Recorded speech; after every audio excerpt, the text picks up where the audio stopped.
berkahwin, selepas berkahwin, inilah mereka akan menggunakan nama-nama isteri mereka ini untuk buka perniagaan. Sebab itu peruncitan. Ada pergi pantai, tak boleh pakai seluar pendek. Yang nak minum arak, tak boleh. Tapi pelancong kalau nak beli arak, bagilah. Semakin lama mengamati perilaku negara tetangga kita Malaysia, maka semakin nampak bahwa negara ini sebetulnya belum memiliki identitas yang jelas. Ada masalah integrasi sosial karena negara ini terbelah atas sejumlah kaum, yakni Melayu, Cina, India, dan orang Sabah Sarawak. Selain itu, Malaysia juga menghadapi masalah disintegrasi negeri dan wilayah. Di antara negeri-negeri di Semenanjung Malaya pun tidak kompak, apalagi dengan wilayah Sabah dan Sarawak. Hanya saja, kita juga melihat bahwa ideologi Melayu Islam cukup dominan di Malaysia. Inilah yang selalu menimbulkan ketegangan sosial dan politik di sana. Sebab, ideologi ini berbasis keistimewaan Melayu, yang menyebabkan kaum Melayu di Malaysia memandang rendah kaum lain dan para pendatang. Itulah yang mesti dipahami oleh orang Indonesia, terutama para pekerja migran kita di sana. Nah, dikaitkan dengan upaya memajukan perekonomian Malaysia, ideologi tersebut menyebabkan Malaysia tampak tidak konsisten dan membingungkan. Misalnya saja, orang Malaysia tentu ingin perekonomiannya terus berkembang. Mereka tentu ingin industri, perdagangan, dan perkebunan di sana bertambah maju. Tapi di sisi lain, kaum Melayu Malaysia tampak cemburu terhadap para pendatang yang berhasil. Kaum Melayu terkesan memusuhi para pendatang. Hampir semua pendatang dimusuhi. Jangan salah, bukan cuma orang Bangladesh dan Rohingya yang dimusuhi, tapi juga termasuk para pendatang baru dari Indonesia. Kaum Melayu Malaysia hingga saat ini tetaplah memandang rendah saudara-saudara kita yang bekerja di sana. Ini haruslah kita sadari.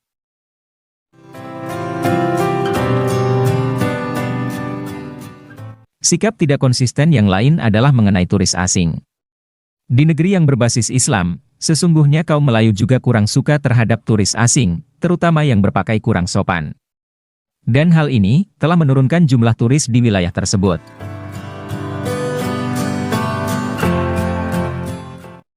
Kaum Melayu Malaysia ingin ekonomi mereka stabil, tapi di sisi lain mereka juga memusuhi kaum Cina dan India. Itulah anehnya. Nah, sikap tidak konsisten yang lain adalah perlakuan kaum Melayu Malaysia terhadap Sabah dan Sarawak. Persekutuan Malaysia lahir karena bergabungnya Sabah dan Sarawak. Tapi hingga kini, kaum Melayu Malaysia tampak sekali kurang menghargai wilayah ini.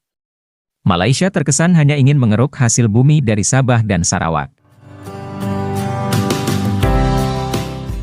Kaum Melayu Malaysia juga ingin bahasa Melayu dan budaya Melayu dipertahankan, tapi di sisi lain, mereka juga ingin dianggap pintar berbahasa Inggris, dan kegiatan ekonomi mereka juga pakai bahasa Inggris. Itulah sejumlah sikap kaum Melayu yang tidak konsisten dan kebingungan kaum Melayu Malaysia. Selanjutnya marilah kita simak video reaksi berikut. Hai guys, jumpa lagi. Kali ini kita akan membahas sikap kaum Melayu Malaysia terhadap pendatang. Kalau kita amati, sikap kaum Melayu yang merendahkan atau menghina orang Indonesia sepertinya akibat dari ideologi Melayu mereka. Jadi, tidaklah khusus memusuhi orang Indonesia, tapi hampir semua pendatang mereka musuhi. Kaum Melayu Malaysia juga risau jika para pendatang kawin dengan wanita Melayu. Ada video mengenai hal ini. Yuk kita simak ya. Melalui laporan berita harian, katanya buruh asing boleh diusir jika kahwin warga tempatan. Buruh asing dilarang mengahwini rakyat tempatan sepanjang tempoh mereka memegang pas lawatan kerja sementara PLKS di negara ini. Kegagalan mematuhi peraturan itu menyebabkan permen pekerjaan mereka terbatal secara automatik dan diusir dari negara ini serta-merta. Seperti termaktub mengikut Akta Immigration 1956/63 Golongan Atas 155. Kadar itu menyebabkan rakyat tempatan, terutama wanita berisiko, ditinggalkan pasangan masing-masing jika bertegas mahu berkahwin dengan pemegang PLKS. Kerana perbuatan itu melanggar Undang-Undang Imigresen Negara. PLKS ialah permit kerja untuk warga asing bekerja secara sah di negara ini diberi peluang 7 sektor bagi tempoh 1 hingga 10 tahun yang ditetapkan kerajaan. Selain ciri khas dipamerkan pada pasport individu terbabit. Ini melibatkan buruh asing boleh diusir jika kahwin warga negara tempatan. Ini mereka tidak memberi kesan kepada mereka ini. Mereka akan balik ke negara asal mereka dan mereka akan batalkan PLKS ini, dan selepas itu mereka akan mohon masuk ke negara kita ini menggunakan visa pelancong. Dan jaminan akan diberikan oleh wanita ini, oleh keluarga pihak wanita ini yang mengatakan bahawa kemasukan warga asing ini untuk melangsungkan perkahwinan dengan wanita tersebut. Dan selepas berkahwin, inilah mereka akan menggunakan nama-nama isteri mereka ini untuk mohon SSM, untuk buka perniagaan. Sebab itu peruncitan, kedai makan, apa segala sektor perniagaan IKS ini akan menggunakan nama isteri-isteri mereka. Sepatutnya apa yang kerajaan perlu buat? Kerajaan perlu ada satu ketetapan undang-undang. Apabila pemegang PLKS ini balik dan batalkan PLKS ini, perlu dikenakan satu peraturan yang baru. Mereka ini tidak boleh masuk semula ke dalam negara kita paling kurang dalam masa 5 tahun. Barulah sindiket dan modus operandi ini untuk batalkan PLKS, balik semula, berkahwin dan duduk dalam negara kita, buka perniagaan ini tidak akan berlaku. Kalau undang-undang ini ada, mana-mana nama pemegang PLKS, balik batal, terus blacklist, terus sekat nama mereka dalam masa 5 tahun, tidak boleh datang semula ke negara Malaysia. Ini akan selesai. Begitulah guys sikap kaum Melayu Malaysia terhadap pendatang. Kaum Melayu juga tampak bingung menghadapi industri pariwisata. Mereka ingin ekonominya maju, tapi mereka juga cenderung memusuhi turis yang berpakaian tak sopan. Hal itu pula yang menyebabkan sepinya turis di Langkawi. Yuk kita simak videonya lagi ya.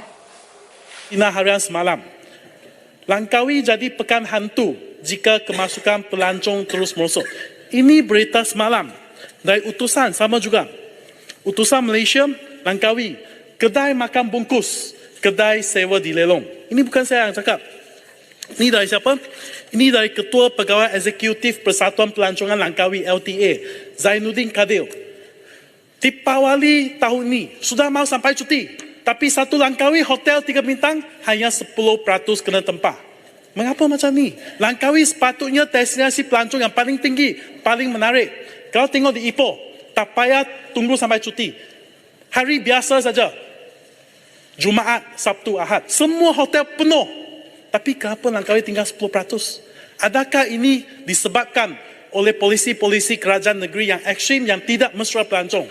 Jadi, sampai hari ini kerajaan negeri tidak ada apa-apa akal ataupun tidak ada apa cara untuk membawa. Kementerian Pelancongan memang ada fungsi, tapi fungsi kerajaan negeri paling besar. Dan itu persepsi paling penting, persepsi.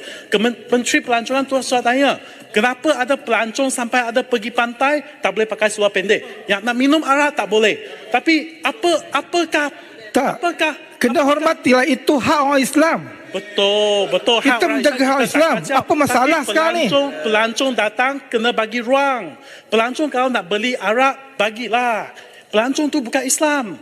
Jadi ini kawasan pelancongan. Kita bukan nak cakap pasal agama. Kita cakap pasal pelancongan, cakap pasal nak bawa Tak duit. setuju tak saya katakan tadi bahawa Menteri Pelancongan kena ambil juga perhatian perkara ni? Hulu Selangor. Betul, Ni bukan itu public Menteri debate. Pelancongan Tak sudah boleh. bangkit Okey, tentang isu Kena ni. bertanya soalan, lepas dia beri jawapan, sila duduk.